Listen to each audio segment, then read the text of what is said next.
Selamat siang. Pada pertemuan hari ini kita membahas senyawa hidrokarbon dalam kehidupan dan dampak pembakaran bahan bakar. Pada pertemuan sebelumnya kita sudah mempelajari minyak bumi. Jadi ini juga akan berkesinambungan dengan materi minyak bumi. Kamu tentu sudah mengetahui bahwa senyawa hidrokarbon banyak sekali digunakan dalam kehidupan sehari-hari. Senyawa hidrokarbon yang sering digunakan antara lain metana, etana, propilena, dan sebagainya. Nah, terutama yang paling kita banyak membutuhkan adalah bahan bakar. Bahan bakar diperlukan untuk menunjang kelangsungan hidup sehari-hari. Kompor dan kendaraan bermotor membutuhkan bahan bakar dan penggunaannya. Salah satu bahan bakar yang sering digunakan adalah bensin. Ya, ini paling sering kita gunakan dalam kehidupan sehari-hari.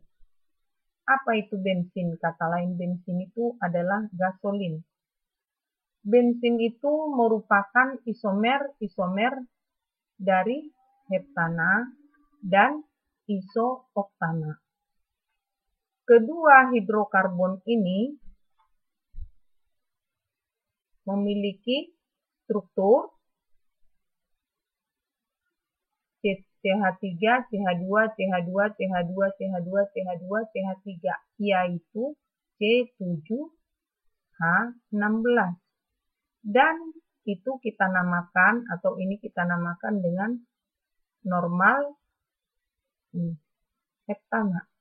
Kemudian hidrokarbon yang kedua kita namakan isooktana. Isooktana itu sama dengan C8H18 yang dinamai 2,24 trimetil pentana. Ini strukturnya. Ya, tadi juga kemarin juga kita sudah mempelajari ini, yaitu isooktana. Kedua hidrokarbon inilah merupakan kandungan utama daripada bensin. Bagaimana kita tahu kualitas bensin itu baik atau tidak? Nah, mutu bensin ditentukan berdasarkan angka oktan bensin atau bilangan oktan bensin. Angka oktan atau bilangan oktan bensin itu adalah besaran persentase isooktana yang terkandung dalam bensin. Semakin tinggi angka oktan atau bilangan oktan, maka kualitas bensin semakin baik. Nah, di sini Ibu jelaskan menentukan bilangan atau nilai oktan daripada bensin. Contoh, berapa nilai oktan campuran yang terdiri dari 80% isooktana dan 20% normal heptana. Ya, kita jawab, andaikan bahwa isooktana merupakan senyawa dari yang baik di dalam campuran bensin, sedangkan normal heptana merupakan senyawa yang paling buruk. Ya. Oleh karena itu, isooktana diberi pengalih 100. Sedangkan normal heptana 0. Nah, seperti ini. 80% isooktana, ya, 20% adalah normal heptana. Jadi, jawabnya adalah 80.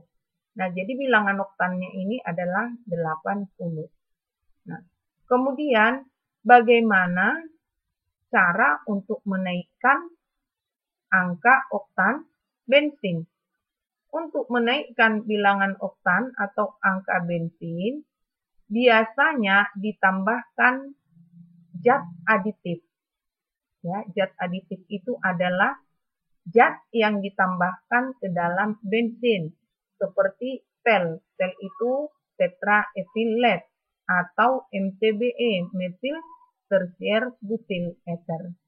Namun, dengan penambahan zat aditif tel juga menimbulkan dampak yang sangat berbahaya bagi kesehatan manusia maupun kesehatan bagi lingkungan, sehingga tidak diperbolehkan lagi untuk digunakan.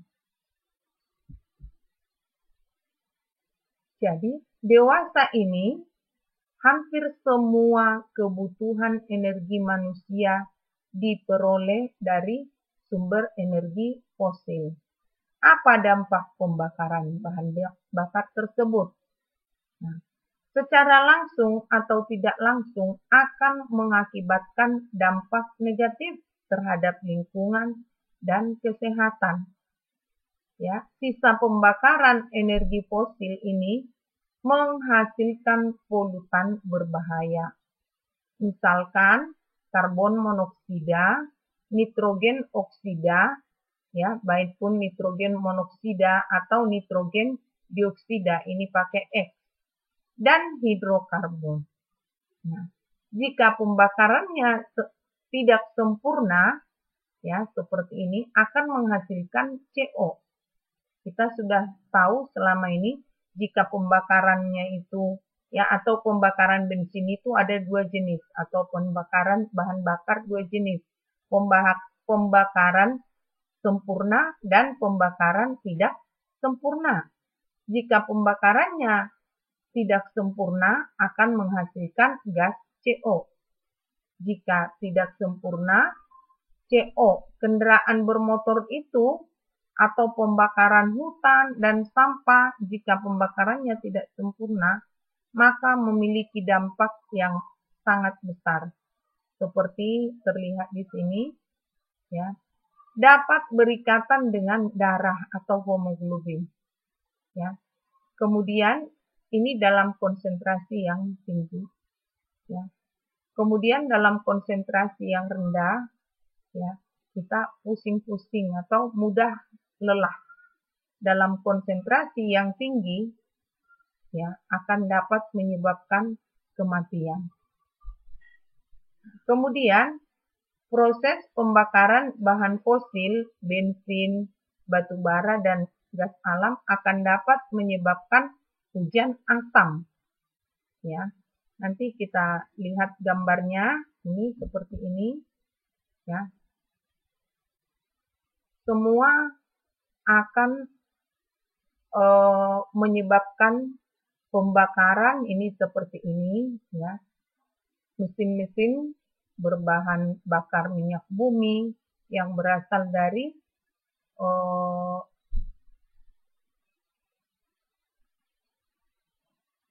fosil tadi, ini akan menyebabkan, ini kita lihat akan menyebabkan, ya, bisa saja mungkin lapisan ozon atau efek rumah kaca.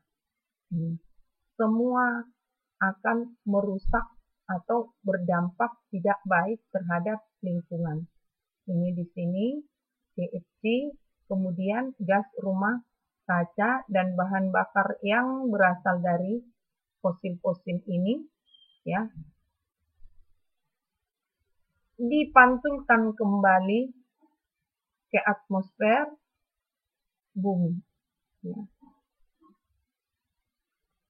Pembakaran tidak sempurna ataupun pembakaran sempurna tadi yang menghasilkan CO2 ataupun CO. Ya. Di sini kita lihat ada penjelasan lebih lanjut, yaitu penyebab hujan asam dapat bereaksi dengan zat lain membentuk zat yang beracun, menyebabkan berkurangnya oksigen dalam air yang disebut dengan eutrofifikasi. Smog, perubahan iklim dan merusak sistem pernapasan dan kematian prematur. Kemudian gas sulfur dioksida atau SO2 yaitu pembakaran bahan bakar fosil, minyak bumi dan batu bara. Ya, misalnya proses industri, kertas dan peleburan logam. Ini yang menyebabkan kontributor utama hujan asam. Kemudian aerosol sulfat di atmosfer dan akan menyebabkan gangguan pernafasan sehingga kerusakan permanen pada paru-paru. Ya, itu untuk manusia. Kemudian untuk bahan bangunan juga bisa merusak bahan bangunan seperti patung atau monumen. Ya. Kemudian kita lihat ya gambar berikutnya, apakah itu ozon serta apakah manfaatnya. Ya, kita sebut-sebut sering kita mendengar ozon atau lapisan ozon sudah bocor sehingga panas bumi meningkat. Ya. Ozon itu adalah gas yang secara alami terdapat di atmosfer sekitar 15 sampai 48 km di atas permukaan bumi. Kemudian apakah manfaat lapisan ozon? Manfaatnya melindungi bumi dan dari jatuhnya benda angkasa seperti meteor, komet, dan lain-lain. Dan lapisan ozon juga menjaga temperatur udara di permukaan bumi agar tetap bermanfaat untuk kehidupan. Ya. Juga lapisan ozon itu untuk memantulkan gelombang radio. Dan lapisan ozon itu juga menyerap radiasi dan sinar ultraviolet yang sangat berbahaya bagi manusia dan makhluk bumi lainnya. Jadi, jika lapisan ozon itu bocor, ya, atau lapisan ozon itu menipis, maka kita tidak terlindungi oleh temperatur udara yang sangat panas, ya, yaitu radiasi atau sinar ultraviolet yang sangat berbahaya bagi manusia akan sampai kepada manusia atau tidak ada lagi penangkal daripada lapisan ozon tadi. Ya. Seperti yang terlihat pada gambar ini, ya. Ini pantulannya, ya. Langsung diserap atmosfer bumi, ya. Jadi untuk mengatasi ini, ya, sebaiknya kita tingkatkan, ya, ini reboisasi atau penanaman banyak tanaman supaya dia, ya, tanaman ini atau hutan ini akan mengurangi atau akan meningkatkan penyerapan CO2. Jadi jika hutan dirusak, maka perusakan hutan itu mengurangi kapasitas penyerapan karbon dioksida. Ya, jadi kita lihat sendiri, ya, akhir-akhir ini kita sudah selalu merasa panas karena rusaknya hutan dan banyaknya kendaraan dipakai oleh manusia.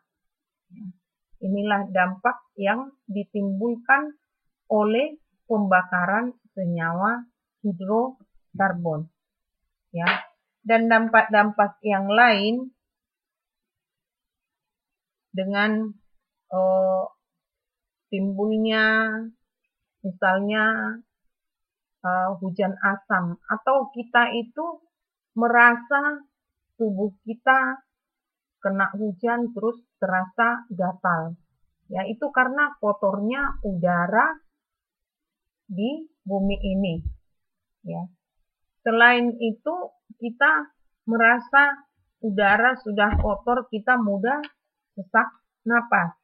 Ya, jadi biasakanlah untuk menggunakan pembakaran itu dengan sempurna. Jadi dihindari pembakaran tidak sempurna yang menghasilkan gas CO. Ya, tadi Ibu sudah jelaskan gas CO merupakan gas beracun sehingga keberadaannya di udara dibatasi. Kadar CO di udara yang diperbolehkan di bawah 100 ppm atau 0,01%. Semakin besar kadar CO, maka dampak negatifnya kita hirup maka semakin besar. Bagaimana kita untuk meningkatkan kualitas daripada pembakaran itu atau pembakaran bahan bakar khususnya bensin, ya, kita memproduksi bensin ramah lingkungan. Itu yang sering digiatkan pada akhir-akhir ini, yaitu tanpa kandungan timbal. Ya, timbal itu tanpa aditif PB yang ada di dalam tetraethyllead. Kemudian juga kita menggunakan EFI, Electronic Fuel Injection pada sistem bahan bakar kendaraan. Dapat juga, ya, yang ketiga, dapat juga menggunakan pengubah katalik pada sistem buangan kendaraan. Dan dapat juga, seperti yang Ibu sebutkan tadi, melakukan penghijauan atau pembuatan taman. Dan akhir-akhir ini yang paling populer menggunakan bahan bakar alternatif, yaitu bahan bakar yang dapat diperbaharui dan lebih ramah terhadap lingkungan, yaitu yang kita sudah kenal seperti tenaga surya, ya, sel bahan bakar atau fuel cell. Ada lagi yang disebut biogas, bioetanol, dan biodiesel. Mungkin kita sudah paham apa itu biogas. Biogas itu, ya, dapat digunakan, dapat diambil atau diproduksi dari ternak atau kotoran ternak sapi. Jadi biogas sendiri sudah banyak digunakan untuk bahan bakar rumah tangga, pengganti daripada LPG atau pengganti minyak tanah. Kemudian bioetanol dapat digunakan sebagai bahan bakar mesin berkendaraan pengganti bensin. Bioetanol dihasilkan dari proses fermentasi glukosa dalam tanaman. Ya, ini biasanya diproduksi dari tebu, singkong, ataupun jagung, yaitu yang bisa difermentasi. Dan biosolar dapat juga digunakan sebagai pengganti solar atau untuk mesin diesel. Jadi saat ini Indonesia sangat berupaya untuk membuat bioetanol baru, yaitu campuran bensin dan biosolar digunakan campuran solar.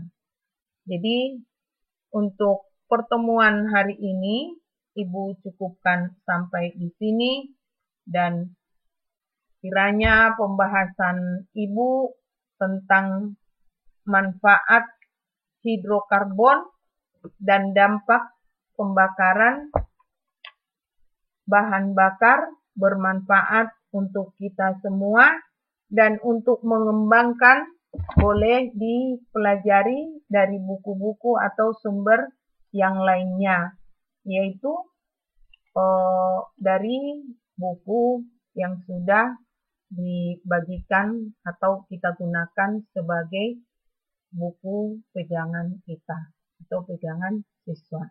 Demikian, dan soal-soal yang dikerjakan akan diinstruksikan di pertemuan ini. Selamat siang.